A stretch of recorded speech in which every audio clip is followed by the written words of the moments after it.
यहीं पर हुआ था सीता माता का हरण। इस जगह पर उसका लिविंग प्रूफ है कि यहाँ पर रावण आए थे और यहीं पर भगवान राम वनवास में रहते थे। एक राजा जिसने सब कुछ जीत लिया लेकिन अपनी ही जिंदगी हार गया। एक बेटा जो फर्ज के लिए जंगल चला गया। एक रानी जिसके एक ही फैसले ने पूरी दुनिया बदल दी। इट इज ऑलवेज टेक्नोलॉजी याद रखना। बनीना इंसान की सेपियंस की हिस्ट्री पढ़ो। सबसे पहले वो लोग काबज आए जिन्होंने घोड़े को वॉर मशीन के तौर पे यूज किया। इस वीडियो में मैं इंडिया की उन सारी जगहों पर जाऊंगा जहां पर भगवान राम ने पैर रखे हैं, लेकिन शुरुआत करूंगा उस जगह से जहां से रामायण एक्चुअली शुरू हुई, तपोवन। और एक जंग जो सिर्फ तीरों से नहीं बल्कि इंसान के अंदर के अंधेरों से लड़ी गई। यू गेस्ड इट राइट दोस्तों, मैं बात कर रहा हूं रामायण की।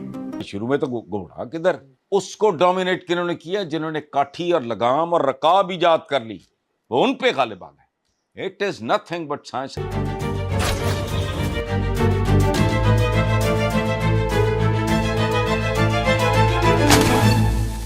आने की कल्चरल मेमोरी और मॉरल हिस्ट्री का हिस्सा बन चुकी है। यानी कि इन कहानियों का मकसद सिर्फ एंटरटेनमेंट या लर्निंग प्रोवाइड। टेक्नोलॉजी, हम वो बदनसीब लोग हैं जिन्हें ये सिखाया गया, इनका अल्लाह बर्बाद करे। ये दीनी इल्म, ये दुनियावी इल्म है। सादा सवाल है, वो जिसका दीन है उसी की दुनिया है। इसीलिए वो डिवाइन सेज नारदा से कुछ ये पूछते हैं, Who really is that person in this present world who is worth? दोस्तों, रामायण और महाभारत की जो कहानियाँ हैं, जो कथाएं हैं, ये पाकिस्तानियों को बहुत ज़्यादा इम्प्रेस करती हैं, बहुत ज़्यादा ही रिलेट करते हैं, ये सुनना चाहते हैं।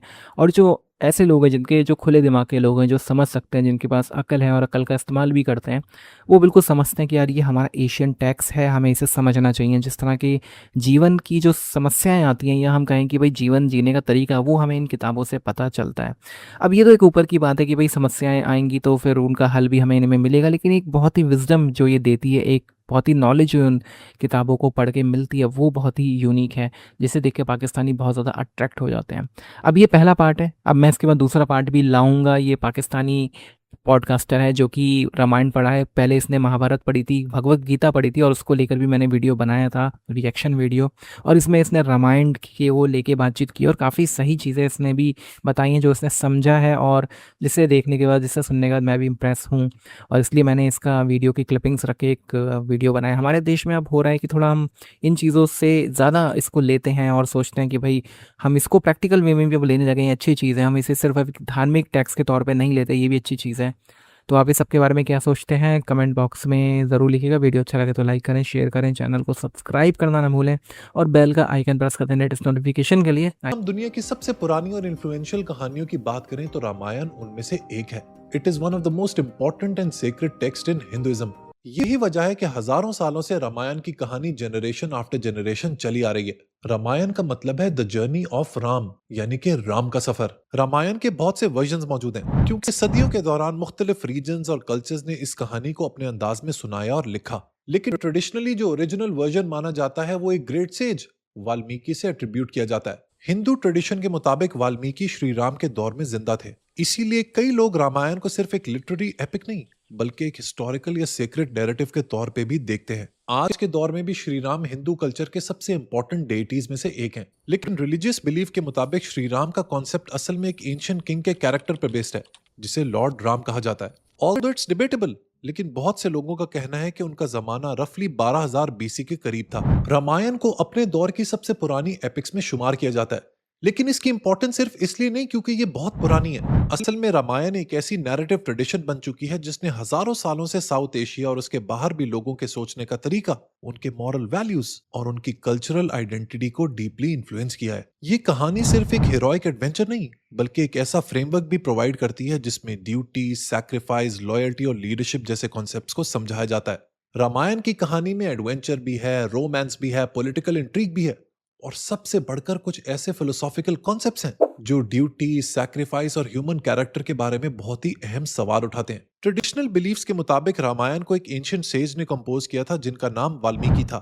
वाल्मीकि को अक्सर आदि कवि यानी पहला पोइट कहा जाता है क्योंकि उनकी कॉम्पोजिशन को संस्कृत पोइट्री की अर्लीस्ट और सबसे इन्फ्लुएंशियल एग्जाम्पल्स में शुमार किया जाता है। रामायण असल में संस्कृत जबान में लिखी गई थी जिसमें तकरीबन 24,000 वर्सेज यानी कि श्लोक शामिल हैं जो एक पोएटिक मीटर में कंपोज किए गए हैं। इंडियन लिटरेरी ट्रेडिशन में रामायण को अक्सर इतिहास की कैटेगरी में रखा जाता है। इतिहास का लफ्ज असल में इतिहासा से निकला है, जिसका लिटरल मतलब होता है ऐसा ही हुआ था या this is how it happened.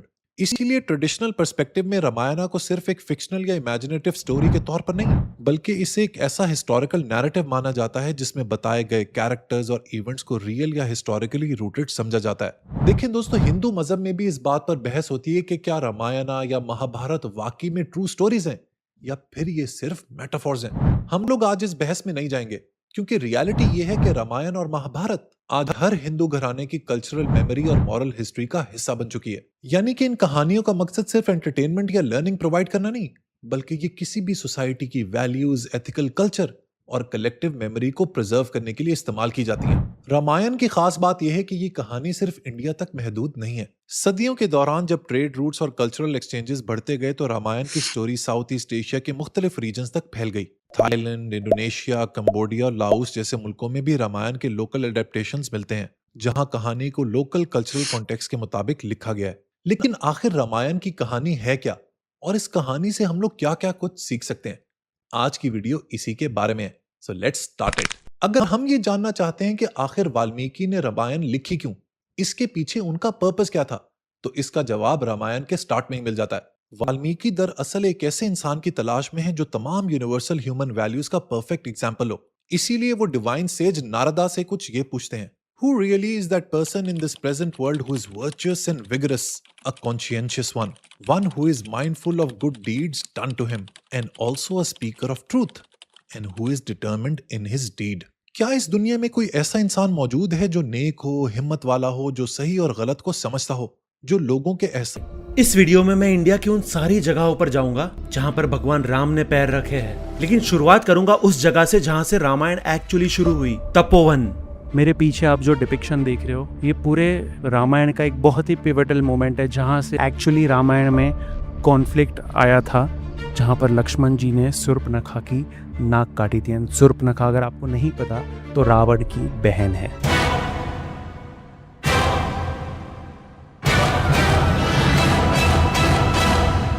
And Sanskrit में नाक को नासिका कहा जाता है, एंड उसी से इस शहर का नाम पड़ा नासिक।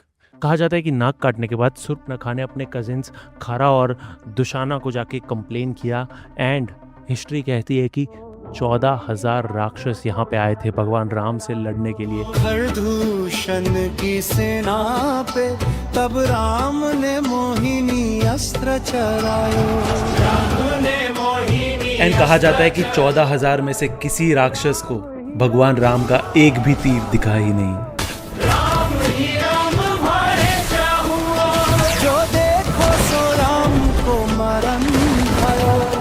कोई उनके पास भी नहीं आ पाया था। कोई ना राम के सन्मुख आयो, कोई ना राम के सन्मुख आयो, कोई ना राम के सन्मुख आयो। अभी मैं उस स्थान पर हूँ जहाँ पर भगवान राम ने वनवास में अपना समय बिताया था। जी हाँ, मैं हूँ पंचवटी नासिक में, एंड यहीं पर भगवान राम ने मेजर समय बिताया था अपने वनवास का। कहा जाता है कि ये गुफाएं सदियों पुरानी हैं, and you can not trace कि ये कितने साल पहले जाती है, लेकिन यहाँ के लोकल्स ये भी मानते हैं कि हो सकता है इन्हीं में से किसी गुफा में भगवान श्री राम ठहरे होंगे किसी टाइम पे। एंड किसी समय पर यहीं पर भगवान श्री राम, लक्ष्मण और सीता माँ की कुटिया हुआ करती थी। ऐसा कहते हैं सब लोग के जादू भरी पद रज रे तुम्हारी। एंड इसी जगह पर राम जी वो सोने के हिरण के पीछे भागे थे।